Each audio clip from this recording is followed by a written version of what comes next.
soma baby class oluvannyuma lw'okusoma baby class eyo ne banzuula nti ate nze sijja kusoma gundi zonna ne bambuusa. Watandikira mu baby class? Wali mwana mugezi? Ani akuzaala? Oli muwala waani? Tutandikireyo wansi. Omwami yanzaala ye mwami Kimba Musisi Hussein nga awangaalira Kawempe, n'omukyala nzaala ye Hajjat Afua Kiyimba Musisi. Ojja kunyongera ku ddoboozi. Hajjat Afua Kiyimba Musisi. Hajjat Afua Kiyimba Musisi nga awangaalira Kawempe. Okay. Banzaala. Mutabani waani? Mutabani mwami Kimba Musisi mutabani wa Bumaali Kateregga ate era nga mutabani wa Nayiga Mai, Hajjat Nayiga Mai, gwe twakusomereddwa nga lumu Mei ku Saturday eno twakuŋŋaanye nga family tumusomereddwa. Yafa ku lunaku olw'abakyala bakozi, yali mukyala mukozi era singa abaddewo nandibadde nzija naye wano mu programu y'abakyala bazibu. Yali jjajjaawo? Yali jjajjange. Azaala ani? Azaala taata. Azaala taata. Jjajja azaala maama waali? Jjajja azaala maama waali. Gwe bayita ani? Ye mwami ye Jjajja Sulaiman Magemule. Awangalira Magere. Ewa principal. Sijja mwogera. Aba twogera ku principal buli omu akimanyi. Buli omu akimanyi era wenjogera Magere. Abawangalira twasinga kukwata ekyo. Mwakwata ekyo naye bali be bataka. Bali be bataka be baaguza bano abaliyo. Yes, mwami Sulaiman Magemule mutaka era nga Hajjat Namirembe Mariam era ye jjajja era ye maama zaala maama wange. Omugenzi Mufti eyali eweggwanga wali omumanyi yali yaani oyo? Eyasooka Amin gwe yateekako? Oyo jjajjange. Bali bamuyita ani? Sheikh Abdulrazak Matovu. Jjajjange yazimba emizikiti ya translatinga Quran n'agijja mu lulimi Oluwarabu n'agiza mu lulimi Oluganda ate n'azimba ne Biraali Kachiri n'akola ne curriculum esambisa amagulu 2 ey'abaana ab'Ebiraali gye batambulirako n'ab'Ebwayise. Yali Mufti eyali mu kaseera ako? Mu kaseera ako. Mufti Abdulrazak? Yes, Sheikh Abdulrazak Matovu. Yali jjajjaawo? Yali jjajjange era ng'azaala ani? Jjajjange ku sayidi ya taata? Ku sayidi ya taata. Ova mu lulyo olwo? Nva ku bukojja bwa taata. Okay. Ku bukojja bwa taata. Era nga yali azimba nnyo emizikiti nkubiriza abasiraamu bonna abawuliriza bannange abazzukulu ba Sheikh Abdulrazak Matovu, Musa Mudde, ennyumba eyo muli bazimbi ba mizikiti. Tulina omuzikiti wano, omuzikiti Hajjat gwayogedde Jamba guli wali Ekyanja muweeyo mutole bantu bajja bajjukira. Sheikh Abdulrazak Matovu, Imam Musa Mudde bonna babajjukirako mirimu gye bakola emirungi egy'okuzimba obuzikiti, egy'okuzimba amasomero n'okusomesa abaana b'obusiraamu. So okubiriza buli awulidde bazzukulu bonna b'Amatovu, Abdulrazak Matovu, jjajjange Sheikh Abdulrazak Matovu, enkola ye yali yakuzimba amasomero, kuzimba mizikiti na kuzimba busiraamu. Bakubiriza banenge enkola eno tetugivaako lwakuba bajjajjaffe baafa tebaliiwo, tekitegeeza nti nno bye baakola tetuyinza birabirako ne tubeera nga tubikola. Naffe tulina obbikola era mukikole. Nange mwennyini ng'omukyala twakamaliriza okuzimba masigidi wali eri ewaffe Matugga. So kambasomere enamba kwe tuba tuteeka banange abazzukulu ba Abdulrazak Matovu, bazzukulu ba Mudde bagenda nti ku lwa jjajja eyaliko Mufti wa Uganda tuteekeko akasente saddaka eno esobole okuba nga emutuukako. Nno Mariam nno toli mwangu bambi oyagaliza abaafa. Oku 07777 11 79 23 tuteeka ku 07777 11 79 23 bw'oba oteekayo akasente kosoma saba Allah. Eyo ya MTN then ya Airtel 070647 okwo tuteekeko akasente. Gwagala okuinitiatinga nange nyiga *185*9 teekamu merchant ID eri 10 950 75 teekamu omwendo gwa ssente bwe bakusaba reference teekawo erinnya lyo bekigambo zimba jjamba. Owa MTN tunyige star 10 star 3 hash teekamu merchant ID eriya 58 2548 teekamu omuwendo gwa ssente. Bwe bakusaba reference eyinza okuleeta ekigambo PAL FM gwenyiga pini yo ssente zijja kuba zituuse. Wangi Mariam. Hajati ennaku zino abasiraamu bazimbye amayumba malungi. Speaker njogerako nnyo nkuwulira. Abasiraamu bazimbye amayumba amalungi. Abasiraamu bazimbye amayumba amalungi. Abasiraamu bakola housewarming ne bakuyita mu mayumba. Ennyumba etunula ng'omuntu. Naye amayumba gano mwattu ate tufa ne tugalekawo. Abalala ne bageeyagaliramu. Ekyo ng'okirese waliwo ate ennyumba ey'olubeerera. Yennyumba ya Allah gy'agenda okuzimbira ng'ozimbye masjidi. So ennyumba ze tusulamu essaawa yonna ffenna lwe lyekkubo, naye singa oba nti okoze saddaaka n'ozimba masjidi, Allah yatusuubiza nti azimba masjidi amuzimbira ennyumba mujjana. Kati ennyumba ye ey'omujjana ye ennyumba y'olubeerera. Ng'okyalina obulamu, ng'okyalina obusobozi, Allah ng'akuwadde ennyumba yo gizimbe ng'okyasobola. Yeeno gye twogerako omuzimbo gwa masjidi jjamba. Yes, era buli muntu yenna ali eyo, buli w'owulira nti nno waliwo omuzikiti oguzimbibwa, toola ky'osobodde. Kubanga ye Allah tagerera muntu nti ate muntu aziteekeyo kino oba ateekeyo kino. Kyonna ky'osobola. Omuntu asobola okuwaayo 2,000 ng'azitodde ku 5,000. Omulala n'awaayo miliyoni 2 ng'azitodde ku miliyoni 10. Zonna ssente. Obusobozi bwo Allah bwakola ki? Bwatunuulira. N'enniya, innamal a'maal binniyat. Allah tusasula okusinziira ku nniya yaffe ze tuweerayo. Okay, eyo omukyala Mariam atukubiriza. Mwana yava mu lulyo olunaddiini nabwe kityawuliriza baba babuulirira ow'omunaku owaboobwe ng'ow'omunaku okutu okola ki ng'okunkumula. Tuteekeeyo essente. Ogambye nti wategeeranga ne bakubuusa ng'osoma baby class. Nali mu baby class. Ne bakutwala mu P1? Nali mu baby class ne bambuusa ne bantwala mu P1. Naye ndoozaawo neerabiddemukko nasoma baby class ne bannyongerayo mu middle. Kati mu middle ne bambuusa ne bantwala mu P1. Tewasoma top class? Saasoma top class. Okay. Nabuuka top class. Tugende mu maaso. N'osoma osomero ki eryo? Nasomera mu Buganda Road Primary School. Essomero lyali lya Universal Primary Education. Bonna basome. Era mu Buganda Road Primary School eyo nalyayoko ku bifo by'obukulembeze. Nagenda ne neesimbawo. Neesimbye ku Lyana Eddenzi. Kifo ki? Prefect waki? Prefect wa academics. Okay. Mu P6 ne bannonda n'empitamu. Satya. Era P7 wagikolera ku Buganda Road? Era P7 nagikolera ku Buganda Road Primary School. Gye nokolayo aggregates 6. Wali mugezi newe bakubuusa kirasi wadde ng'obuna bwagaana naye era 6. Omutwe gwakweyimirira. Omutwe gwanneeyo era gukyanneeyimirira. Masha Allah. Tabarakallah.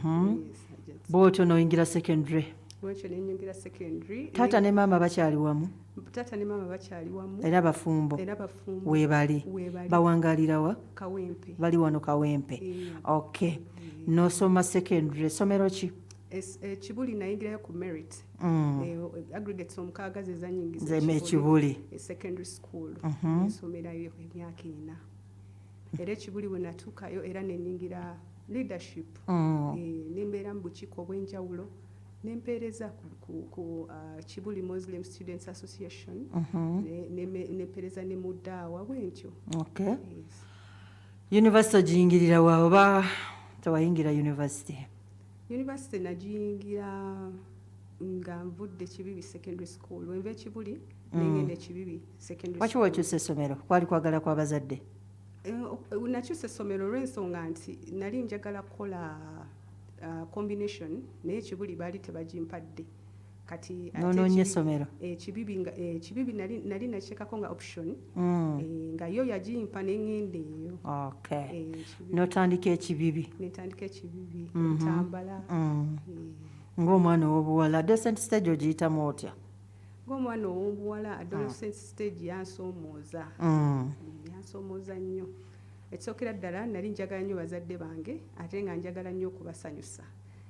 nategeera nga nkyali mwana tonti okusanyusa omuzadde olina kusoma muleetera ripooti nga nnungi era kyeyalinga ngamba bajjajja bonna kye balinga nga baŋŋamba kati we natuuka mu Kibuli secondary school it was a big school wadde ne Buganda Road yali mixed school kati awo abalenzi bwe batandika okundaba omuwala sigwe nalulungi bakulaba ku social media handles zaffe nasooka nembeera surprised omulenzi omu yajja naŋŋamba excuse me I have feelings for you kakati ne mugamba feelings kitegeeza ki nali simanyi kye kitegeeza ne mbuuza biki byaŋŋamba namani naŋŋamba nti nkwagala ne ŋŋamba ate ng'ojagala oti kirungi n'abaana baffe bali mu luwummula bawulira ŋŋamba nti ate anjagala ntya nti kati nganze mbwongo bwange ŋŋamba teri muntu ayinza kunjagala kusinga muzadde wange era nga ndaba nti annimba nentambulanga nga nembaviira kati bwe nabaviiranga ngenda okulaba mba ndi awo nga batandika okumpeereza ebyokulya nga abaana b'obulenzi agono ge masomero g'ebisulo method gye bakozesa ndowooza okusikiriza abawala kati era mba ndi awo nga ngenda okulaba ntuuka ku desiki wentuula nga waliwo akabaluwa bakampandikidde akawandiisa ataddeko erinnya ly'essimumanyi nentandika okutya ebyokulya wabiryanga ebyokulya nasooka nentya naye bakwano bange abawala nga bomanyi influence birye onovaako ki nembirya kati nga okutuuka okubimmanja nga nkambuwala bamala ne babanja obimmanja otya nabikusabye abaana naye awo wennyini nva kufunamu ekyokuyiga abazadde bawengayoko abaana akasente kubanga woba tomuwadde ne gyagenza okusomera waliyo ebikemo nga biva mu bikemo by'abaana banne kakati nze ate baali tebampa nti lwakuba nali siina byokulya naye kunsikiriza anti kati ku mwana alina olabanga ebyo bbule temuli makulu era nasooka kugaana naye influence y'abantu ne mutandika okubyeriira ne bagamba birye eyo nno yali kirasi ki senior 3 eyo senior 2 senior 3 ezo kirasi za bulabe nnyo eri abaana kaakati ne ŋŋamba nti kati nno obuzibu buzze kubanga eri mu primary tebyaliyo mu primary twali tusoma maxi kuzukuka kiro kukolaho mwaka byebyo naye kati eno birala ate nga ndi mu kisulo kati nfuluma mu ddoomu okutambula nga bakuteega mu gundi mu kkubo ebintu leeta wange wagifunye ebintu bwe bityo nafuna okusoomozebwa naye nze era naturally siri mukambwe naye natuukaye nembeera mu kasonda nzekka ng'omwana omwana ngamba nti kati we siikambuwale ebintu bigenda kumbeerera bizibu netandika okuteekako obongo babuyingizaamu ebirala netandika okuteekako feesi enkambwe nga nengerera ino ga oyo ngenda mutandika ntya kati nga obukambwe is my defense mechanism okuba nti nsobola okufokasinga ku bye nina okukola so okusoomozebwa bwe nti bwe nakuyitamu nakambuwalanga naye ate nga waliyo agavubuka nga gwe newoba mukambwe tumunyumiza ayagala kugira otambula butambuzi nokola ki n'omuviira nensoma nemmalako era nagamba nti ebintu bino nga bwe biri nina okumakinga sure abazadde bange basanyuka kubanga nze nali wayagala nnyo okusanyusa taata ne maama kubanga nabo sente bali tebazijja kumpi era walabanga ngeri gye baafangayo okunoonya sente nga za bulumi senga nno abaana abasinga bafaanananga ggwe ne batwala ekyo ekintu naye era kati bawulira bajja kufunamu ekyokuyiga era kyova olaba nti nze mu byonna byenze nkola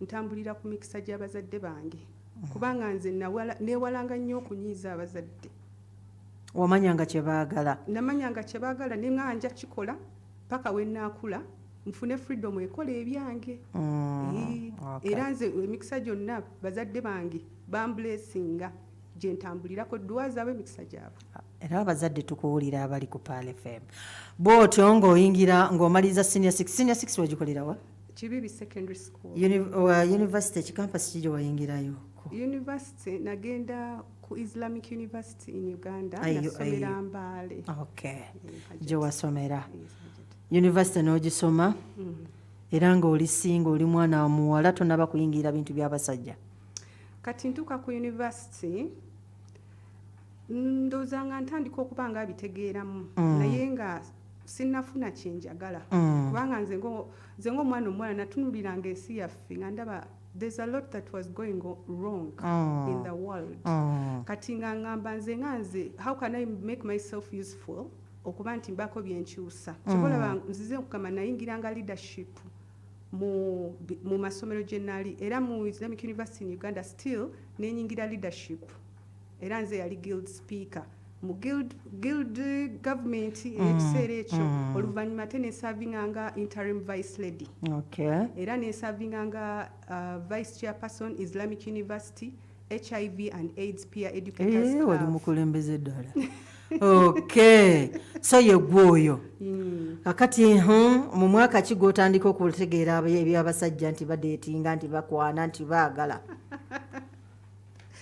kakati ntandika okubitegeera ndozanga ndi mu mwaka gwange ogwokubiri ogwa Bachelor of Arts in Education omanyi course ya education yali nzibu nnyo embaale ebintu tebisaaga ku Islamic University kati nga ate n'embaale ku Islamic University in Uganda amateeka gali makakali nnyo nsaba okutegeeza nga wali n'okudeetinga ne bakusanga n'omuvubuka ku compound bakutwala mu disciplinary committee ne bakusanga ng'oli mu relationship either mutuula ne babawoowa oba ne babagoba waliyo ne expulsion okugyamu olubuto embaale bakugoba ne bakukyebera nga baluggyemu bakugoba ne bakebera ng'olina olubuto obwenzi tebabukkiriza kati nga n'obavubuka bennyini tebajja mu bisolo byaffe gye twali tusula tewali kanyonyi kusala eno kudda eri ne mu compound nga ne zino ogundi zoga nti oba ayimirira wali abaako kyakugamba ddakiika 2 nga tasobola kuyimirira mu lecture room nga balenzi batuula eri n'abawala nga batuula eno kati nga opportunity y'omuntu okutandika nayo teriiwo kati nga nakutwala atya out agenda kutwala wakuba n'okugenda out nti ofulume mubali distance abasajja ne pass out okufuluma university ng'olina kusaba pass out ate ng'olina reason nkakali ekujja okufulumya katuveeko mubaka buno katono nnyo tovaawo tukyatunuulidde mukyala Nandawula Omumbejja Mariam oli mukyala Wanjovu ndi mukyala Wampologoma Omumbejja okusaddaaka kulina ebirungi bingi mu bulamu bw'omwana Adamu. Kozesa emmaali Allah gy'akuwadde ogule ejjana. Kati teeka ssente zo mu bintu ebinaakuyamba kuno ku dduniya ne ku akhira ng'osiga saddaaka ekulukuta. Zimba masijidi Jamba ekyanja. Twongera okwebaza mwenna abadduukiridde omulanga guno ogw'okumaliriza omuzikiti guno. Tusaba Allah agaziye ebyenfuna byammwe naye obwetaavu bukyaliwo. Nze naawe tusobolera ddala okumaliriza omuzikiti guno. Kati kano ke kaseera twongeremu amaanyi tufune empeera ezikubisiddwamu. Kati weereza saddaaka yo ey'okuzimba masijidi Jamba ku Airtel Money namba 070674 ng'eri mu mannya ga Power of Africa Radio oba ku MTN Mobile Money 0777117923 ng'eri mu mannya ga Sozi Mohammed Haruna oba ku Airtel Merchant ng'onyiga star 155*9# bwe bakusaba merchant ID teekamu emu095075 ogoberera endagiriro teekamu omuwendo gwa ssente oluvannyuma oteekemu ensonga masijidi Jamba oluvannyuma oteekemu pini namba yo olwo nga kiwedde. Ffenna wamu omuzikiti guno tusobola okugumaliriza. Osobola okuweerayo famire yo mukadde wo taata we yakugendako oba maama wo. Tusaba Allah wenna awaddeyo akusitule mu byenfuna byo ate era abikukuumire. Zimba omuzikiti gwa Allah naye akuzimbira ennyumba mu jjana.